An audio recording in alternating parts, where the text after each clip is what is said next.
కీర్తన చదువుకుందాం పిల్లగా. మహోన్నతిని చాటును నివసించేవాడే సర్వశక్తి నీడను విశ్రమించేవాడు. ఆయనే నాకు ఆశ్రయము, నా కోట, నేను నమ్ముకొను నా దేవుడని నేను యెహోవాని గూర్చి చెప్పుచున్నాను. వేటకాని ఊరిలో నుండి ఆయన నిన్ను విడిపించును, నాశనకరమైన తెగులు రాకుండా నిన్ను రక్షించును. ఆయన తన రెక్కలతో నిన్ను కప్పును, ఆయన రెక్కల క్రింద నీకు ఆశ్రయం కలుగును. ఆయన సత్యము కేడమును డాలునై ఉన్నది. రాత్రివేళ కలుగు భయమునకైనను, పగటివేళ ఎగురు బాణమునకైనను, చీకటిలో సంచరించు తెగులునకైనను, మధ్యాహ్నమందు పాడు చేయు రోగమునకైనను నీవు భయపడుకుందువు. నీ ప్రక్కన 1000 మంది పడినను, నీ కుడి పక్కన 10,000 మంది కూలినను అపాయం నీ యొద్దకు రాదు. నీవు కన్నులారా చూచుచుండగా భక్తిహీనులకు ప్రతిఫలం కలుగును. యెహోవా నీవే నా ఆశ్రయము అని నీవు మహోన్నతుడైన దేవుని నీకు నివాసస్థలముగా చేసుకుని ఉన్నావు. నీకు అపాయం ఏమీ రాదు, ఏ తెగులును నీ గుడారము సమీపించదు. నీ మార్గములన్నిటిలో నిన్ను కాపాడుటకు ఆయన నిన్ను గూర్చి తన దూతలకు ఆజ్ఞాపించును. నీ పాదములకు రాయి తగలకుండా వారు నిన్ను తమ చేతుల మీద ఎత్తి పట్టుకుందురు. నీవు సింహములను, నాగుపాములను త్రొక్కెదవు, కొదమ సింహములను, భుజంగములను అనగదొక్కెదవు. అతడు నన్ను ప్రేమించున్నాడు గనుక నేను అతన్ని తప్పించెదను. అతడు నా నామం ఎరిగిన వాడు గనుక నేను అతన్ని గనపరచెదను. అతడు నాకు మొరపెట్టగా నేను అతనికి ఉత్తరమిచ్చెదను. శ్రమలో నేను అతనికి తోడై ఉండెదను. అతన్ని విడిపించి అతన్ని గొప్ప చేసేదను. దీర్ఘాయువు చేత అతనిని తృప్తిపరచెదను. నా రక్షణ అతనికి చూపించెదను. ఆమేన్. సమయంలో మనం దేవుని వాక్యం విందాం పిల్లరా. దైవజనులు ప్రభుదాసంకుల్ గారు వచ్చి మనకు దేవుని వాక్యాన్ని అందిస్తారు. ప్రియమైన వారలారా, ఈ ఉదయకాలం పౌలు భక్తుడు కొరింథీయులకు రాసినటువంటి 2వ పత్రిక 12వ అధ్యాయం 7వ వచనం చదువుకుందాం.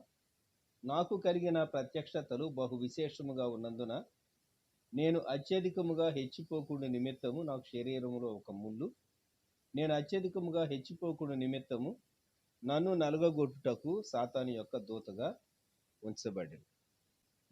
ప్రత్యక్షత దేవుడు ఎవరికి అనుగ్రహిస్తాడు, ఎవరిని తన కొరకు వాడుకోవాలి అనుకుంటాడో వారికి దేవుడు అనుగ్రహిస్తాడు. 2, ఎందుకు దేవుడు అనుగ్రహిస్తాడు?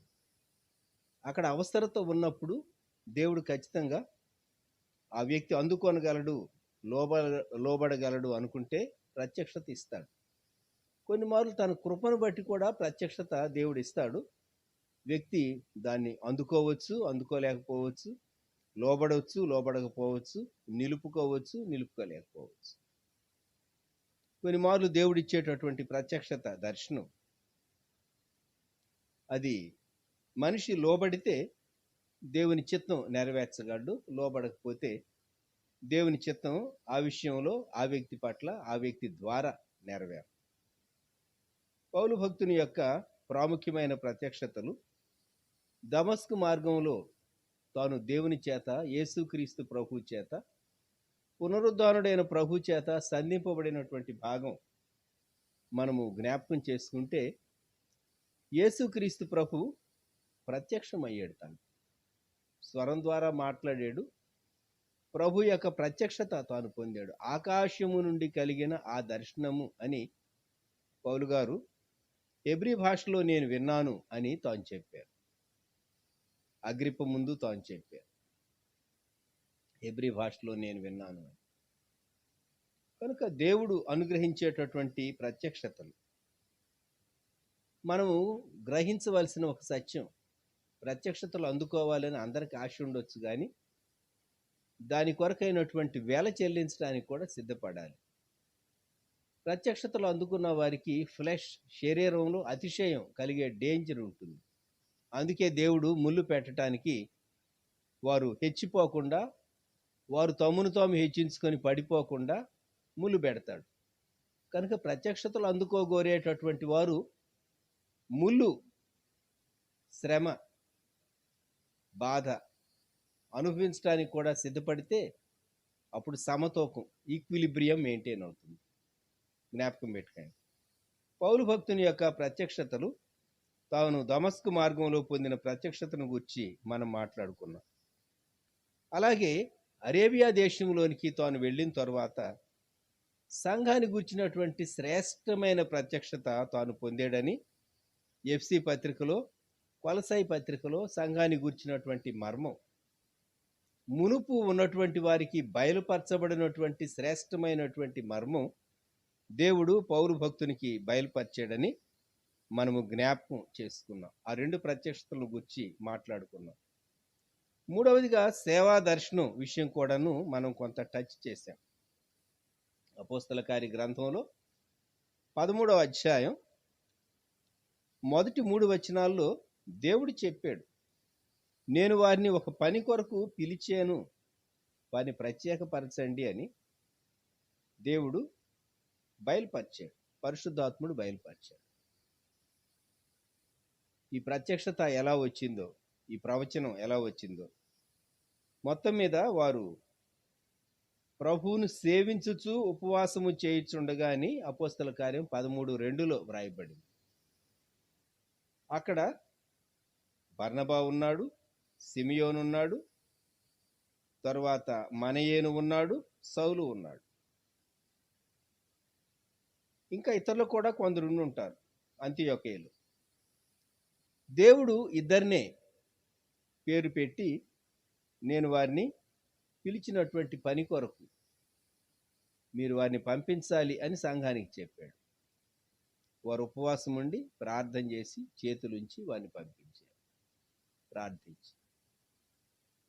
ఇక్కడ ప్రత్యక్షతను గురించి మనం మాట్లాడుకున్నప్పుడు దేవుడు వీరి ద్వారా ప్రయాణంలో, మిషనరీ ప్రయాణాల్లో దేవుడు నెరవేర్చినటువంటి విషయాలు అద్భుతమైనటువంటి విషయాలు.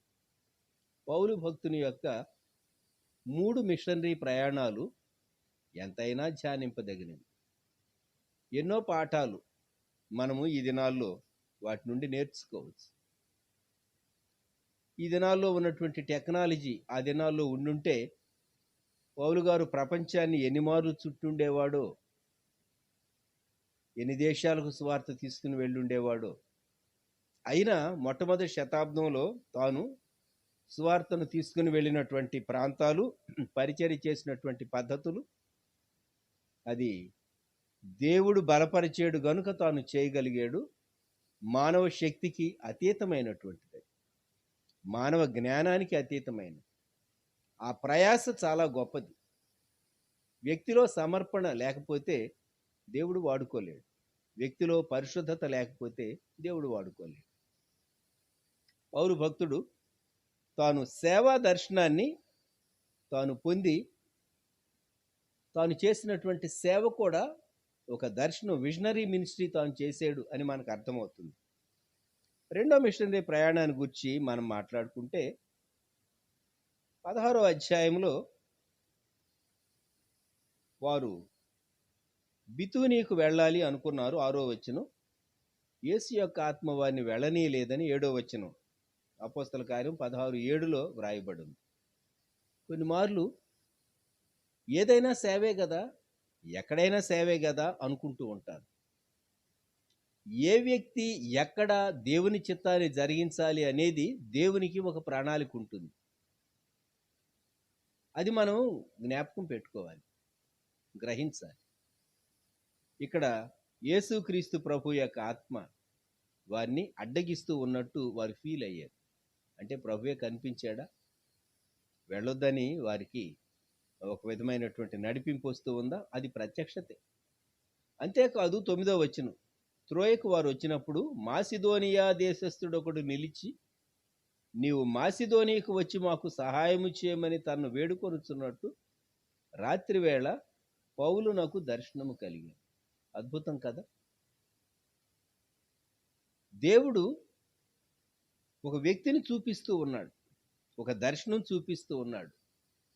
మాసిడోనియా వెళ్ళాలి అంటే, ఆ ఫిలిప్పీ పట్టణానికి తాను వెళ్ళాలి అంటే, మాసిడోనియా జిల్లా అది, ఆ ప్రాంతాలు యూరప్ ఖండంలోనికి వెళ్ళాలి.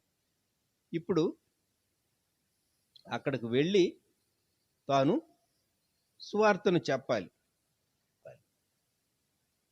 కాబట్టి మాసిదోనియా వెళ్ళాలి అంటే, ఫిలిప్పీ పట్టణం మాసిదోనియా ప్రాంతం వెళ్ళాలి అంటే అది చాలా ధైర్యంతో కూడింది, రిస్కీ. అయినా దేవుడు వారిని తీసుకుని వెళ్ళాడు. కనుక వారు ప్రయాణాల్లో, ముఖ్యంగా పరిచర్య కొరకు వారు చేసినటువంటి ప్రయాణాల్లో దేవుడు చాలా స్పష్టమైనటువంటి నడిపింపుతో వారిని తీసుకుని వెళ్ళాడు. 27వ అధ్యాయంలో 23, 24 వచనాల్లో మనం జ్ఞాపకం చేసుకున్నటువంటి మాట, వారు ఇటలీ వెళ్ళేటటువంటి ప్రయాణంలో జరిగిన సంభవం. నేను ఎవని వాడనో ఎవనిని సేవించుచున్నానో ఆ దేవుని దూత గడిచిన రాత్రి నా యొద్ద నిలిచి, పౌలా భయపడకుము, నీవు కైసరు ఎదుట నిలువవలసి ఉన్నది. ఇదిగో నీతో కూడా ఓడలో ప్రయాణమైపోవచ్చున్న వారిని అందరినీ దేవుడు నీకు అనుగ్రహించి ఉన్నాడని నాతో చెప్పాను. వారి ప్రయాణం డెస్టినేషన్ వారు చేరతారు అని దేవుడు చెప్పాడు. గమ్యం చేరతారు, రోమ్ చేరతారు అని దేవుడు చెప్పాడు. వారు బ్రతుకుతారా చనిపోతారా అనేటటువంటి ఆందోళనకరమైన పరిస్థితుల్లో దేవుడు దర్శనం ద్వారా, తనకు ప్రత్యక్షత ద్వారా దేవుడు తనను బలపరిచాడు. దేవుడు మన ప్రతి పరిస్థితికి ఆయన చాలినటువంటి దేవుడు. ఇంతకు మునుపు అపోస్తల కార్య గ్రంథం 23వ అధ్యాయం గమనించండి. అపోస్తల కార్యం 23లో యెరూషలేములో ఉన్నాడు పౌలు భక్తుడు. మహాసభ ముందు ఉన్నాడు. మహాసభ ముందు ఉంటే మాట్లాడాడు. తాను ఎలాగైనా సరే తన చంపాలి అనుకున్నారు. 23:12 ఉదయమైనప్పుడు యూదులు కట్టుకట్టి తాము పౌలును చంపు వరకు అన్నపానములు పుచ్చుకొనమని ఒట్టు పెట్టుకొనిరి. ఇటువంటి పరిస్థితుల్లో పైన 11వ వచనంలో ప్రభు ఇచ్చినటువంటి ప్రత్యక్షత, ఆ రాత్రి ప్రభు అతని యొద్ద నిలుచుండి, ధైర్యముగా ఉండుము, యెరూషలేములో నన్ను గూర్చి నీవేలాగు సాక్ష్యం ఇచ్చితివో అలాగున రోమాలో కూడా సాక్ష్యం ఇవ్వవలసి ఉన్నదని చెప్పాను.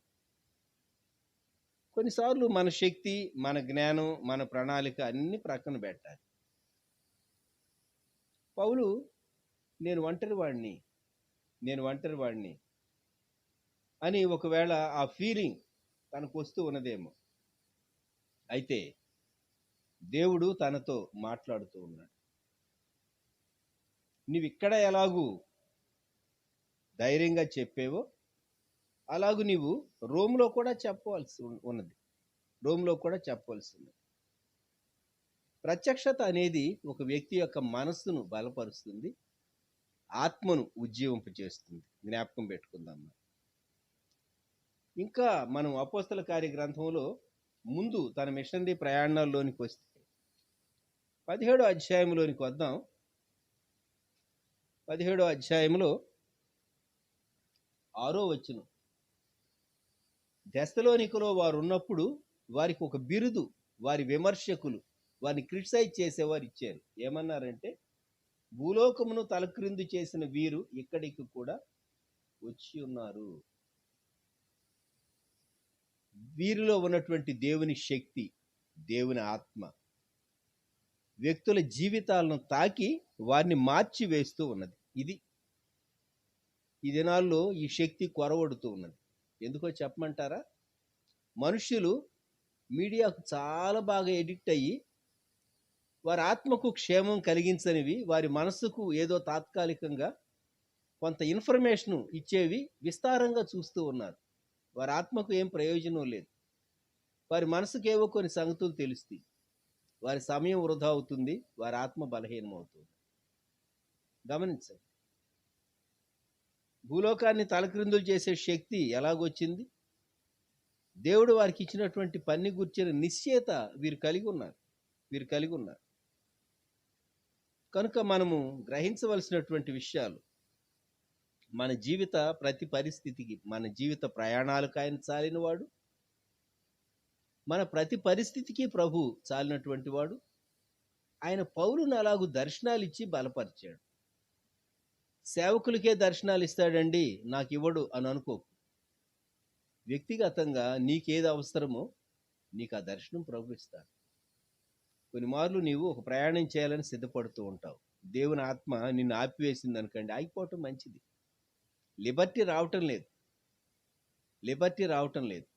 వెళ్ళాలి అని స్వాతంత్రం ఆత్మలో ఫీల్ చేయటం లేదు. ఆగిపోతే మంచిది. ఆ తర్వాత అర్థమవుతుంది, నువ్వు వెళ్ళుంటే ఏదో ఇబ్బంది కలిగి ఉండేది, ఏదో ప్రమాదం కలిగి ఉండేది, ఏదో కీడు కలిగి ఉండేది. పరిశుద్ధాత్ముడు ఒక వ్యక్తిని నడిపిస్తాడు. ప్రయాణాల్లో ఏమి అలాగూ తండ్రి అయినటువంటి దేవుడు మన నివాసంలో కూడా పౌలు భక్తుని గూర్చి అపోస్తల కార్య గ్రంథం ఆఖరి అధ్యాయంలో తాను రోమ్ చేరాడు, రోమ్లో ఉన్నాడు. 28:16 ఉన్నది. ప్రత్యేకంగా ఉండటానికి తనకు పర్మిషన్ ఇచ్చారు. మేము రోమాకు వచ్చినప్పుడు పౌలు తనకు కావలి ఉన్న సైనికులతో కూడా ప్రత్యేకముగా ఉండుటకు సెలవు పొందెను. పౌలు భక్తునికి కలిగినటువంటి ఒక దర్శనాన్ని గురించి మనము జ్ఞాపకం చేసుకోబోతూ ఉన్నాం. ఒక ప్రత్యక్షత. 1 కొరింథీ 11:23 నేను మీకు అప్పగించిన దానిని ప్రభు వలన పొందితిని అన్నాడు. ఇది ప్రభురాత్రి భోజనాన్ని గురించి లేక ప్రభు బలను గుర్చినటువంటి విశేషమైనటువంటి ప్రత్యక్షత. జ్ఞాపకం పెట్టుకుందాం, విశేషమైన ప్రత్యక్షత. కొందరు ఏం లేదండి, రొట్టె రసం యేసు ప్రభు ప్రేమకు సూచన, చాలా సింపుల్గా ప్రభు భోజనాన్ని గురించి చాలా సింపుల్గా మాట్లాడుతూ ఉంటారు కొందరు విశ్వాసులు. ఒకవేళ వారి అభిప్రాయమే కరెక్ట్ అయితే 29-30 ప్రభు శరీరమని వివేచింపక తిని త్రాగువాడు తనకు శిక్షావిధి కలుగుటకే తిని త్రాగుతున్నాడు. ఇందువల్లనే మీలో అనేకులు బలహీనులను రోగులునై ఉన్నారు, చాలా మంది నిద్రించుతున్నారు. ఎందుకు రాశాడు పౌలు భక్తుడు ఈ మాట? భక్తుడు మార్టిన్ లూథర్ తన ప్రశ్నోత్తరిలో ప్రభు భోజనాన్ని గూర్చి, ప్రభు సంస్కారాన్ని గూర్చి తాను వాడినటువంటి 3 పదాలు ఇన్, విత్, అండర్. రొట్టెలో, రొట్టె ద్వారా, రొట్టె నుండి. ఇవి సాధనాలు, కృపా సాధనాలు. రొట్టె, ద్రాక్షారసం అనేది మనము ప్రభువును అనుభవించటానికి. In, with, under. రొట్టెలో, రొట్టెతో, రొట్టె ద్వారా, అలాగూ రసముతో, రసములో, రసము ద్వారా అనేటటువంటి భావం భక్తుడు మార్టిన్ లూథర్ వెలుగుచ్చారు. కనుక మనము జ్ఞాపకం పెట్టుకోవాల్సింది, ఈ రొట్టె రసము లోపలికి వెళ్ళి ప్రభు శరీరంగా మారతాయి అని కాదు. అది ఒక ప్రత్యేకమైన సిద్ధాంతం. మొదటి శతాబ్దాల్లో మనుషులను ఇవి నిజమైన ప్రభు శరీరంగా మారతాయి అని కట్ చేసి వాళ్ళ డైజెస్టివ్ సిస్టాన్ని ఎగ్జామిన్ చేశారని కొందరు అంటూ ఉంటారు వేదాంతులు. మనం ఆ ఎక్స్ట్రీమ్కి వెళ్ళటం లేదు. ప్రభు యొక్క ఆత్మీయ శరీరాన్ని, ఆత్మీయ రక్తాన్ని మనం అందుకుంటాం రొట్టె ద్వారా, రసము ద్వారా. ఇన్, విత్, అండర్, ఈ 3 పదాలు దయచేసి జ్ఞాపకం పెట్టుకుందాం. మనం యేసు ప్రభు ప్రేమ సూచనలు మాత్రమే అంటే, ప్రేమ సూచనలు కొంచెం అయోగ్యంగా తీసుకుంటే చచ్చిపోయే అంత పనిష్మెంట్ దేవుడు ఇవ్వాలా? ఎవరైనా మనకు గిఫ్ట్ ఇచ్చారు, ఆ గిఫ్ట్ మనము రిజెక్ట్ చేసాము, లేక ఆ గిఫ్ట్ సరిగా రిసీవ్ చేసుకోలేదు, అంత మాత్రం చేత ఎదుటి వ్యక్తి మీద చంపబడే అంత తీర్పు రావటం న్యాయమేనా? న్యాయం కాదు కదా. కనుక ప్రభు సంస్కారాన్ని గూర్చి, ప్రభు భోజనాన్ని గూర్చి మనము లోతైన రీతిగా గ్రహించవలసి ఉన్నది. పౌలు భక్తుడు నేను మీకు అప్పగించిన దాన్ని ప్రభు వలన పొందితిని అన్నాడు. ఇది గొప్ప ప్రత్యక్షత, ఇది గొప్ప ప్రత్యక్షత. తరువాత పౌలు భక్తుడు చెప్పినటువంటి వాటిల్లో ఒక శ్రేష్టమైనటువంటి విషయం, మొదటి దశలోనిక 4:13-18 నిరీక్షణ లేని ఇతరులాగా మీరు దుఃఖపడకూడదు. ఎందుకంటే 14 యేసు మృతి పొంది తిరిగి లేచినని మనము నమ్మిన ఎడల అదే ప్రకారము యేసునందు నిద్రించిన వారిని దేవుడు ఆయనతో కూడా వెంట పెట్టుకుని వచ్చును. పునరుద్ధానాన్ని గుర్చినటువంటి అనేక విషయాలు, భక్తుల యొక్క పునరుద్ధానం, విశ్వాసుల యొక్క పునరుద్ధానం, జీవ పునరుద్ధానాన్ని గూర్చి యేసుక్రీస్తు ప్రభువారు రాకడలో ప్రత్యక్షమైనప్పుడు వాటిని గూర్చి పేతురు తన 2వ పత్రికలో వ్రాసాడు. పేతురు వ్రాసిన 2వ పత్రిక 3వ అధ్యాయం 10వ వచనంలో మనం ఏం చదువుతామంటే, ప్రభు దినము దొంగ వచ్చినట్లు వచ్చును, ఆ దినమున ఆకాశములు మహాధ్వనితో గతించిపోవును, పంచభూతములు మిక్కటమైన వేండ్రముతో లయమైపోవును. ప్రభు రాకను గురించి తాను వ్రాసాడు కానీ మొదటి దశలోనిక 4:13 నుండి ఈ భాగం మనకు అర్థం కాదు. ఈ ఈ వివరణ అక్కడ మనకు దొరకదు. అలాగే యేసుక్రీస్తు ప్రభువారు యోహాను సువార్తలో శిష్యులతో మాట్లాడుతూ 14వ అధ్యాయం 3వ వచనంలో చెప్పినటువంటి మాట, నేను వెళ్ళి మీకు స్థలము సిద్ధపరిచిన ఎడల నేనుండు స్థలములో మీరును ఉండులాగున మరల వచ్చి నా యొద్ద ఉండుటకు మిమ్మును తీసుకొని పోవుదును అన్నాడు. ప్రభువారు మరలా వస్తానని చెప్పాడు. అపోస్తల కార్యం 1:11లో యేసు ప్రభువు ఆ ఒలీవల కొండ మీద నుండి ఆయన ఆరోహణ అయినప్పుడు ఇద్దరు దూతలు, గలిలయ మనుషులారా మీరెందుకు ఆకాశం వైపు చూస్తూ ఉన్నారు? అలాగూ ఈయన ఎలాగూ ఆరోహణ అయ్యాడో అలాగే ప్రభు వస్తాడని అపోస్తల కార్యం 1వ అధ్యాయం 11వ వచనంలో, గలిలయ మనుషులారా మీరెందుకు నిలిచి ఆకాశం వైపు చూస్తున్నారు? మీ యొద్ద నుండి పరలోకమునకు చేర్చుకొనబడిన ఈ యేసే ఏ రీతిగా పరలోకమునకు వెళ్తూ మీరు చూచితరో ఆ రీతిగానే ఆయన తిరిగి వచ్చునని వారితో చెప్పారు.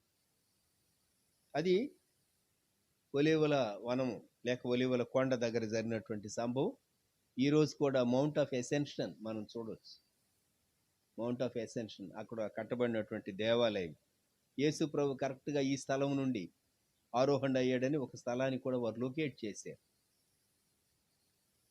యేసు ప్రభువారు తిరిగి వచ్చినప్పుడు పరిశుద్ధులతో వస్తాడు, ప్రభునందు నిద్రించిన వారు లేస్తారు అనేటటువంటిది మనకు ఇంత స్పష్టంగా పౌలు భక్తుడు దెసలోనిక సంఘానికి రాసిన మొదటి పత్రికలో చెప్పబడిన రీతిగా దానియేలు గ్రంథం చదివినా లేక ఇతర పత్రికలు చదివినా పౌలు గారివి కాక మనకు ఇంత స్పష్టంగా అర్థం కాదు.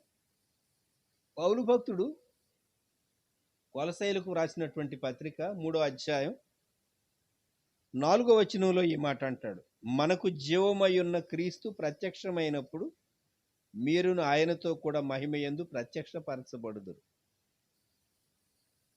కనుక ఈ రెండవ రాకను గురించి చెప్పాడు, రాశాడు కొన్ని. తీతుకు రాసినటువంటి పత్రిక 2వ అధ్యాయం 13వ వచనంలో సహా మహాదేవుడును మన రక్షకుడునైన యేసుక్రీస్తు మహిమ యొక్క ప్రత్యక్షత కొరకు ఎదురు చూచుచు అని వాడాడు. కానీ మొదటి దశలోనిక 4వ అధ్యాయం 13 నుండి 18 వరకు మాత్రం ఇది చాలా ప్రత్యేకమైనటువంటి ప్రత్యక్షత ద్వారా, రెవల్యూషన్ ద్వారా తాను గ్రహించింది. కనుక నేను స్పష్టం చేయాలనుకుంటుంది ఏంటంటే, ఒక సందేశం అందించాలన్నా దేవుని ప్రత్యక్షత అవసరం. అది చాలా ప్రాముఖ్యం మన జీవితంలో మనం గుర్తుంచుకోవాల్సింది. పౌలు భక్తుడు చెప్పినటువంటి మాటలు ఏంటంటే, నాకు కలిగినటువంటి ప్రత్యక్షతలు విశేషముగా ఉన్నందున అని కొరింథీ సంఘానికి తాను రాసినటువంటి 2వ పత్రికలో స్పష్టం చేస్తూ వచ్చాడు. విశేష ప్రత్యక్షత, విశేషమైన ప్రత్యక్షత. ఈ ఉదయకాలం మనం ప్రభు వైపు చూద్దాం. దేవా, మా జీవితంలో మాకు అవసరమైనవి, మన కుటుంబ జీవితానికి, అలాగూ మన ఉద్యోగ జీవితం, కెరియర్లో, మన బిడ్డల విషయాల్లో మనం తీసుకునే ప్రాముఖ్యమైన నిర్ణయాలు, కొన్ని మార్లు దేవుడు ఒక నడిపింపు మాత్రమే కాదు, ఇంకా బలమైనటువంటి ప్రత్యక్షత, స్పష్టమైనటువంటి ప్రత్యక్షత దేవుడు తన ప్రజలకు ఇవ్వగలిగినటువంటి వాడు. ఇది మనము జ్ఞాపకం ఉంచుకోవాలి. ప్రభువుని అడగండి, ప్రభువా నాకు కూడాను కొన్ని ప్రత్యక్షతలు అవసరాన్ని బట్టి నా ఆత్మీయ జీవితానికి, నా కుటుంబ జీవితానికి, నా ఉద్యోగ జీవితానికి, నా వ్యాపారానికి, నా సంఘ జీవితానికి, నా సామాజిక జీవితానికి అవసరమైనవి కొన్ని దయచేయి అని ప్రభువుని అడగండి. అవి మీ జీవితంలో చాలా ట్రెజర్డ్ ఎక్స్పీరియన్సెస్గా, మెమరీస్గా ఉంటాయి. జ్ఞాపకం పెట్టుకుందాం మనం. నాకు కలిగిన ప్రత్యక్షతలు అని తాను 3వ ఆకాశానికి వెళ్ళింది 2 కొరింథీ 12వ అధ్యాయంలో తాను 14 సంవత్సరాల తర్వాత బయటపెట్టాడు ప్రత్యక్షత. మనమైతే 14 నిమిషాలు కూడా 14 గంటలు కూడా మనం ఆగలేం. ఒక ప్రత్యక్షత ఒకవేళ ప్రభువే మనకి ఇస్తే మనం చెప్పకుండా, షేర్ చేసుకోకుండా, అతిశయించకుండా మనం ఉండగలమా? ఆలోచించండి. 14 సంవత్సరాలు మూడవ ఆకాశానికి తాను వెళ్ళి చూచినటువంటి అనుభవాలు, మనుష్యుడు పలుకకూడనటువంటివి, పరదైసులోనికి కొనిపోబడి తాను చూచినటువంటి విషయాలు 14 సంవత్సరాల తర్వాత మెన్షన్ చేశాడు. అది కూడా అట్టి మనుష్యుని నేను ఎరుగుదును అన్నాడు. అట్టి మనుష్యుని గురించి నేను ఎరుగుదు. ఎంత చాలా బ్యూటిఫుల్గా చెప్పాడు. మన జీవితంలో పౌలు భక్తుని యొక్క ప్రత్యక్షతలను గురించి ధ్యానం చేస్తే మనకు ప్రోత్సాహం కలుగుతుంది. ఈ ఉదయకాలం మనం ప్రభు వైపు చూద్దాం. నాకు ప్రత్యక్షత దయచేయి. తలలు వంచి కనులు మూసుకొని ప్రభు వైపు చూచి, ప్రియ ప్రభా, మీరు నాకు ప్రత్యక్షతను అనుగ్రహించండి. కొన్ని మార్లు ప్రత్యక్షతను బట్టి నేను అతిశయించకుండా, నీవు నన్ను ఎలాగూ కరెక్ట్గా నీవు ఉంచాలో నీవు ఎరిగినటువంటి దేవుడు గనుక నీవే నేను తప్పిపోకుండా నన్ను సరైన మార్గంలో ఉంచండి అని ప్రభువుకి అప్పగించుకుందాం. మనం అతిశయించుకున్నట్లు కాపాడేటటువంటి దేవుడు ప్రత్యక్షత ఆయన అనుగ్రహిస్తాడు. బైబిల్లో నుండి, వాక్యంలో నుండి, వాగ్దానం మాత్రమే కాకుండా స్వప్నంలో నుండి, దర్శనంలో నుండి, స్వర ప్రత్యక్షత, ఇంకా భిన్నమైన రీతిగా ఆయన ప్రత్యక్షతలు అనుగ్రహించడానికి చాలినటువంటి వాడు. ఏ ప్రత్యక్షత అయినా వాక్యానికి సరిపోతుంది. వాక్యానికి సరిపోయిందే, నిలిచిందే నిజమైనటువంటి ప్రత్యక్షత. వాక్యమే గీటురాయి. వాక్యమే గీటురాయి. అయితే ప్రత్యక్షత వద్దు అని నీవు నీ మనసును క్లోజ్ చేసుకుంటే ప్రభు ఇవ్వడు. ప్రార్థన చేయి, ప్రియ ప్రభా, ఈ సమయంలో నా జీవితంలో నాకు కూడా ప్రత్యక్షతలు అనుగ్రహించు, ప్రత్యక్షతలు అనుగ్రహించు అని ప్రభువును ప్రార్థన చేయటం మంచిది. అబ్రహాముకు వాగ్దాన కుమారుడు పుట్టక మునిపే అబ్రహాము యొక్క వాగ్దాన సంతానం ఏ దేశములో ఎన్ని సంవత్సరాలు ఎలా నివసిస్తారో, ఎలా తిరిగి వస్తారో అబ్రహాముకు చూపించినటువంటి, మాట్లాడినటువంటి గొప్ప దేవుడు ఆయన. భవిష్యత్తును ఎరిగినటువంటి దేవుడు, వర్తమాన భూత భవిష్యత్ కాలములో ఉన్నటువంటి రక్షకుడు ప్రభు అయినటువంటి యేసుక్రీస్తు వారు సర్వములో సర్వమై ఉన్నటువంటి వాడు, సంఘమునకు శిరస్సు అయినటువంటి వాడు. ప్రార్థన చేద్దాం. ప్రియ ప్రభా, మీకు స్తోత్రాలు. ఈ సమయంలో వ్యూ చేసేటటువంటి మీ బిడ్డలను, వారి కుటుంబాలను ఆశీర్వదించండి, దీవించండి. కొన్ని ప్రత్యక్షతల గురించి మేము మాట్లాడుకున్నాం. ప్రీతండి, మా జీవితంలో మాకు సహా మీ ప్రత్యక్షతను, మీ కృపను బట్టి అనుగ్రహించడానికి తండ్రి మీరు గొప్ప దేవుడవు. మాకు అవసరమైనవి మాకు అనుగ్రహించండి. దేవా, మమ్మల్ని బలపరచండి. మీ ఆత్మతో మమ్మల్ని నడిపించండి తండ్రి. మేము వెళ్ళేటటువంటి ప్రతి పరిస్థితికి సాలినటువంటి మీ వాక్ ప్రత్యక్షత, అలాగే ఇతర ప్రత్యక్షతలు మీరు మాకు అనుగ్రహించి మమ్మలను బలపరచండి. యేసుక్రీస్తు ప్రభు నామములో ప్రార్థిస్తూ ఉన్నాము తండ్రి, ఆమేన్. మన ప్రభు అయిన యేసుక్రీస్తు వారి కృప, దేవుని ప్రేమ, పరిశుద్ధాత్ముని అన్యోన్య సహవాసం సదాకాలము మనకు తోడై ఉండునుగాక. ఆమేన్.